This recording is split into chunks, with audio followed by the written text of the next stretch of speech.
అందరికీ నమస్కారం. ఈరోజు కథ పంతం ప్రేమ పార్ట్ 8. ఇక కథలోకి వెళ్తే, విక్రమ్, ఈ పేరు నేను ఇంతకుముందు విన్నాను అని గుర్తు చేసుకోవడానికి ట్రై చేసింది అనుపమ. భాను కాల్ స్ప్రెయిన్ అయిన రోజు ఒక వ్యక్తి ఫోన్లో మాట్లాడుతున్న సమయంలో తను విక్రమ్ పేరు విన్నట్టుగా గుర్తు వచ్చిన అనుపమ వెయిట్ అంటూ ల్యాప్టాప్ ఓపెన్ చేసి ఆ రోజు సీసీ కెమెరా ఫుటేజ్ ప్లే చేసింది. ఫోన్లో మాట్లాడుతున్న వ్యక్తిని చూపిస్తూ అతనే అని అంది అనుపమ. అనుపమ చూపించిన వ్యక్తి మాస్క్ పెట్టుకొని ఉన్నాడు. అతని ఫేస్ సరిగ్గా కనిపించడం లేదు. అతను భాను రావడానికి ముందుగానే కేఫ్కి వచ్చిన కొన్ని నిమిషాల తర్వాత అక్కడి నుండి వెళ్ళిపోయాడు. భాను వచ్చిన తర్వాత మళ్ళీ వచ్చిన ఆ వ్యక్తి కార్నర్లో ఉన్న టేబుల్ దగ్గర కూర్చొని భానునే గమనిస్తున్నాడు. తర్వాత జరిగింది చూసిన భాను కళ్ళు పెద్దవయ్యాయి. భాను స్లిప్ అయి పడిపోయిన సమయంలో పట్టుకున్నది అతనే. అనురాగ్ భానుని అక్కడి నుండి తీసుకొని వెళ్ళిన తర్వాత ఆ వ్యక్తి రాహుల్ని తీసుకొని బయటకు వెళ్ళిపోయాడు. అదంతా చూసిన భాను, అంటే ఆ వ్యక్తి ఆ రావణేనా అని అంది భాను. అవునా కాదా నాకెలా తెలుస్తుంది అంది అనుపమ. నీకు అతని ఫోటో చూపిస్తాను అంటూ బ్యాగ్లో నుండి ఫోన్ బయటకు తీసింది భాను. ఫోన్ తీసినప్పుడు ఒక కార్డ్ లాంటి వస్తువు కింద పడింది. ఆ కార్డ్ తీసి చూసిన అనుపమ ఆ కార్డ్పై ఉన్న వివి కార్పొరేషన్ అనే పేరు చూసి షాక్ అయింది. బిజినెస్ సర్కిల్ గురించి అవగాహన ఉన్న అనుపమకు వివి కార్పొరేషన్ అనగానే అంతకుముందు తను విక్రమ్ గురించి విన్న విషయాలు గుర్తుకు వచ్చాయి. భాను భాను అని పిలుస్తున్న అనుపమ మాటల్ని పట్టించుకోకుండా 1 మినిట్ దీదీ అంటూ ఫోన్లో ఫోటో కోసం తెగ వెతికేస్తూ, దీదీ ఆ రావణ్ ఫోటో నా దగ్గర లేదు అని తల ఎత్తి అనుపమ వైపు చూసింది భాను. ఫోటో లేదా? ఓయ్ తిక్కపిల్ల, అసలు విక్రమాదిత్య అంటే ఎవరో తెలుసా నీకు? వెయిట్ అని ల్యాప్టాప్లో వివి కార్పొరేషన్కి సంబంధించిన డీటెయిల్స్ ఓపెన్ చేసి అందులోని ఉన్న విక్రమ్ ఫోటోని చూపించింది అనుపమ. ఇతనే దిది ఆ రావణ్ అని అంది భాను. భాను నెత్తి మీద చిన్న మొట్టికాయ వేసి, నీ మొగుడెవరు, ఏం చేస్తాడు అనేది కూడా తెలియకుండానే పెళ్లి చేసుకున్నావా అని అంది అనుపమ. అనుపమ కొట్టిన చోట రుద్దుకుంటూ, నేనెక్కడ చేసుకున్నాను, అతనే నన్ను పెళ్లి చేసుకున్నాడు అంది భాను బుంగమూతి పెట్టి. చాలే, ఇటువంటి తెలివితేటలకు మాత్రం తక్కువ లేదు అంటూ విక్రమ్ గురించి చెప్పడం మొదలుపెట్టింది అనుపమ. వివి కార్పొరేషన్ మన దేశంలోనే one of the biggest company. VV Corporation సీఈఓనే విక్రమాదిత్య అని చెప్తూ విక్రమ్ గురించి రాసిన కొన్ని ఆర్టికల్స్ ఓపెన్ చేసి చూపించింది.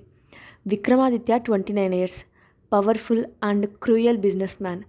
అనుపమ మాట్లాడుతూ, నేను అతని గురించి విన్న దాని ప్రకారం అతను చాలా మొండివాడు, అనుకున్నది సాధించే వరకు వదిలిపెట్టడట అని అన్న మాటలకు అది నిజమే అని అనుకుంది భాను.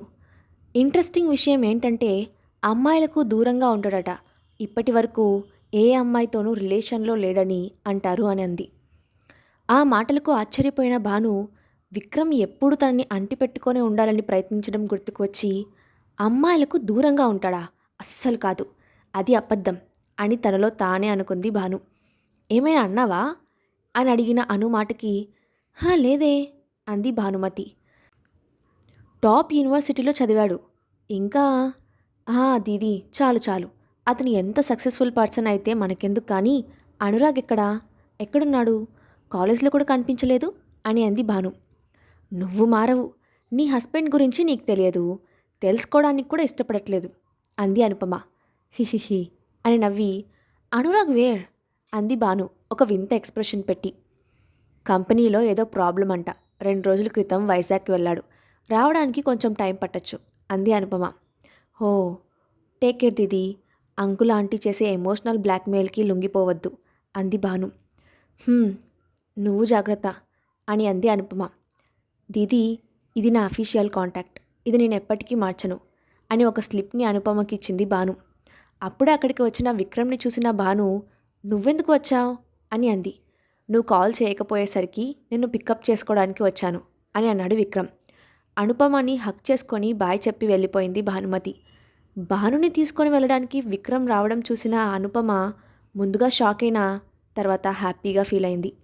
వెళ్ళిపోతున్న భాను వైపే చూస్తూ, యు నీడ్ లవ్ భాను. బాధ, కోపం, అవమానాలతో గాయపడింది నీ మనసు. కేవలం ప్రేమ మాత్రమే నీ మనసుకు తగిలిన గాయాలను మానేలా చేయగలదు. I hope you will be happy with Vikram అని అనుకుంది అనుపమ.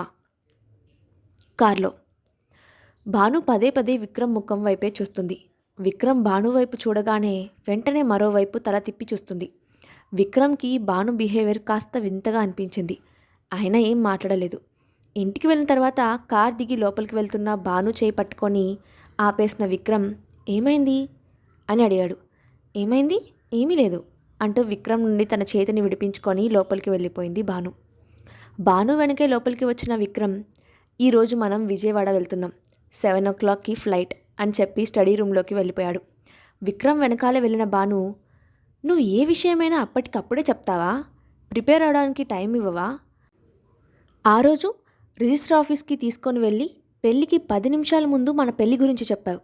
కాలేజ్లో డ్రాప్ చేస్తానని చెప్పి తీసుకెళ్ళి కార్లో నా కాలేజ్ ట్రాన్స్ఫర్ గురించి చెప్పావు. ఇప్పుడు మరో గంటలో ఫ్లైట్ అనగా ఇప్పుడు చెప్తున్నావు అని అంది భాను. ఏవో డాక్యుమెంట్స్ని సర్దుతున్న విక్రమ్ తలెత్తి భాను వైపు చూస్తూ, నీకు ప్రిపేర్ అవ్వడానికి టైం ఇస్తే ఏం చేస్తావో నాకు తెలుసు అని అన్నాడు. విక్రమ్ అన్న మాటతో ఏమీ మాట్లాడకుండా అక్కడి నుండి రూమ్లోకి వెళ్ళిపోయింది భాను. వెళ్ళిపోతున్న భానుని చూసి చిన్నగా నవ్వుకున్నాడు విక్రమ్. భానుకి ఫ్లైట్ జర్నీ మొదటిసారి అవ్వటంతో కాస్త భయంగా, కాస్త ఎగ్జైట్మెంట్గా ఫీల్ అయింది భాను. ఎయిర్పోర్ట్లో అడుగుపెట్టిన క్షణం నుండి విజయవాడ వచ్చేంత వరకు విక్రమ్ చేతని వదలలేదు భాను. భాను అలా తనంతట తానుగా విక్రమ్కి దగ్గరగా ఉండటంతో విక్రమ్కి చాలా సంతోషంగా అనిపించింది. విక్రమ్ వాళ్ళు విజయవాడ చేరుకునేసరికి ఆర్కే బయట రెడీగా ఉన్నాడు. అక్కడ ఆర్కేని చూసిన భాను, నువ్వు ఇక్కడికి ఎప్పుడు వచ్చావు అని అడిగింది. ఈరోజు మధ్యాహ్నమే వచ్చాను మేడం అని చెప్పి విక్రమ్ కోసం కార్ డోర్ ఓపెన్ చేయబోయాడు ఆర్కే. ఆర్కేని ఆగమని చెప్పి కార్ డోర్ ఓపెన్ చేసి భానుని ఎక్కమన్నాడు విక్రమ్. భాను ఎక్కిన తర్వాత విక్రమ్ కూడా కారులో కూర్చొని ఆర్కేతో గెస్ట్ హౌస్కి పోని అని అన్నాడు. విక్రమ్ చెప్పింది విన్న ఆర్కే ఏదో అనబోయి ఆగిపోతూ ఓకే సార్ అని కార్ స్టార్ట్ చేశాడు. అరగంటలో ఒక పెద్ద విల్లా ముందు ఆగింది కార్. కార్ నుండి కిందకు దిగిన విక్రమ్ భానుకి చేయి అందించాడు. విక్రమ్ వైపు ఒక్క నిమిషం పాటు చూసిన భాను ఏమీ మాట్లాడకుండా విక్రమ్ చేయి పట్టుకొని కిందకు దిగి విక్రమ్తో పాటుగా లోపలికి వెళ్ళింది. గుమ్మం దగ్గరికి వెళ్ళేసరికి విక్రమ్ని భానుని అక్కడే ఆపేస్తూ హారతి పళ్ళంతో ఎదురు వచ్చింది ఒక పెద్దావిడ.